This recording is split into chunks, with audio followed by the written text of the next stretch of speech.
18 अगस्त 1945 एक ऐसी तारीख जो भारत के इतिहास की सबसे बड़ी रहस्यमय घटना की गवाह है। कहा जाता है कि इसी दिन नेताजी सुभाष चंद्र बोस एक प्लेन क्रैश में शहीद हो गए। लेकिन सवाल यह है कि यह सच है या सिर्फ एक रचा गया किस्सा। क्या नेताजी वाकई उस दिन दुनिया को अलविदा कह गए या उन्होंने एक नए जीवन की शुरुआत की किसी गुप्त जगह पर?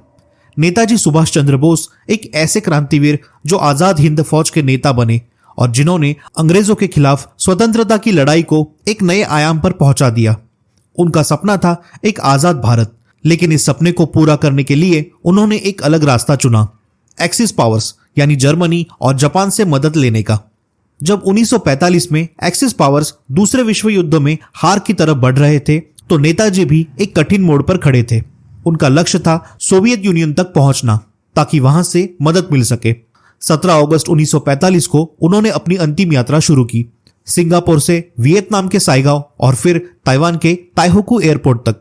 यहां से वो सोवियत यूनियन के लिए उड़ान भरने वाले थे। लेकिन अगले दिन एक ऐसी घटना घटी जो आज भी एक पहेली बनी हुई है। नेताजी का हवाई जहाज क्रैश हो गया। क्या यह वाकई एक दुर्घटना थी या किसी बड़ी साजिश का हिस्सा? गवर्नमेंट रिपोर्ट के मुताबिक प्लेन क्रैश के बाद नेताजी को ताइहोकू के नैनमॉन मिलिट्री हॉस्पिटल ले जाया गया, जहां उनकी मौत हो गई। लेकिन यह बताने वाले सिर्फ 2 गवाह थे, नेताजी के सहयोगी कर्नल हबीबुर रहमान और एक जापानीज डॉक्टर। पर क्या सिर्फ 2 लोगों की गवाही पर भारत का सबसे बड़ा नेता गायब हो सकता है? बस यही से शुरू होती है वो कहानी जो नेताजी की मौत को एक और रूप देती है, एक गुमनामी की कहानी। अगले कई सालों तक भारत के अलग अलग हिस्सों से खबरें आती रही कि नेताजी जिंदा है। कभी चाइना में देखे गए, कभी रशिया के साइबेरिया में, तो कभी इंडिया के फैजाबाद में एक रहस्यमय साधु बनकर। 1970 और 80 के दशक में एक आदमी जो अपने आप को गुमनामी बाबा कहता था, फैजाबाद के एक छोटी सी जगह में रहता था, केवल कुछ चुने गए लोगों से मिलता और हमेशा नेताजी के बारे में बात सुनते ही आसमान की तरफ देखने लगता। जब उनकी मौत हुई तो उनके सामान से नेताजी से जुड़ी कई चिट्ठियां और पर्सनल आइटम्स मिले। नेताजी के मौत के राज को समझने के लिए भारत सरकार ने कई कमीशंस बनाए।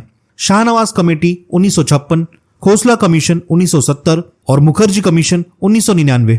लेकिन अब तक कोई भी यह साबित नहीं कर सका कि नेताजी वाकई मरे थे या नहीं। रशिया की पुरानी फाइल्स तक जानने की कोशिश की गई, लेकिन कोई जवाब नहीं मिल सका। आखिर सच क्या है?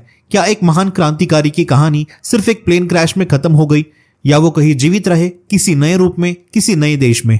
आपका क्या मानना है? क्या नेताजी वाकई 1945 में शहीद हो गए या वो कहीं जीवित रहे?